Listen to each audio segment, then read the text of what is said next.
Well, news now from India's conflict-torn Manipur. Curfew has been reimposed in several districts following reports of fresh tensions in the region. This as parliamentary leaders try to end the logjam in the upper house to prompt discussions on the issues plaguing the state. Reports have surfaced of fresh clashes between locals and security forces in the Bishnupur district of Manipur on Thursday. The security personnel were seen using tear gas to disperse the crowd, and 17 people have reportedly been injured so far.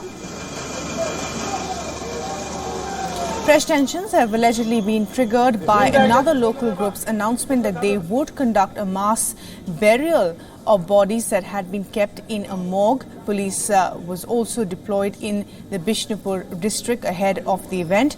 There was controversy over the status of the burial grounds, with opposing groups questioning the use of government land for conducting mass burials. The planned burial has now been postponed and will be held after 5 days. The decision comes following a meeting held between the community members and India's Union Home Minister Amit Shah.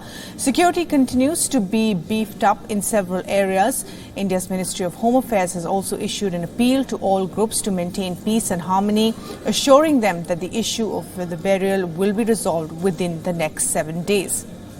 Meanwhile, in the national capital, parliamentary leaders from the opposition have tried to resolve the upper house logjam and hold discussions on prevailing issues in the state. The opposition had previously insisted that the discussion on Manipur be held under Rule 267, which provides for suspension of all business to take up key issues. The government, on the other hand, wanted a short duration discussion under Rule 176.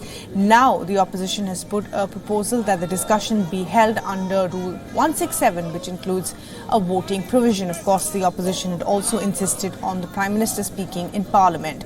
Ethnic clashes in Manipur became a point of contention during the monsoon session in Parliament when a horrifying visual of sexual violence against two tribal women went viral on social media.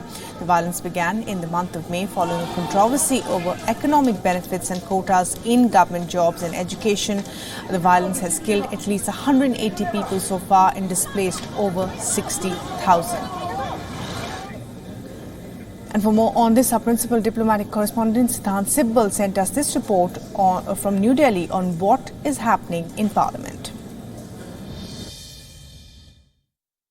Manipur continues to dominate both inside the parliament and outside the parliament. When it comes to inside the parliament, we know that the opposition is seeking a debate on the issue since the monsoon session started, and it looks like a thaw is coming, with the centre reaching out to the opposition and opposition also agreeing to a middle path when it comes to the issue. What the opposition is willing to do is to have discussion under any rule, and when it comes to the issue of Prime Minister's statement, which they are very keen on, this is something that they have sent a message is not negotiable. They want the Prime Minister to make a statement on the issue inside the Parliament, something that the opposition also raised during their meeting with the President as well. But all in all, when it comes to situation on the ground in Manipur, it remains precarious and worrisome, and the big focus is that how and when the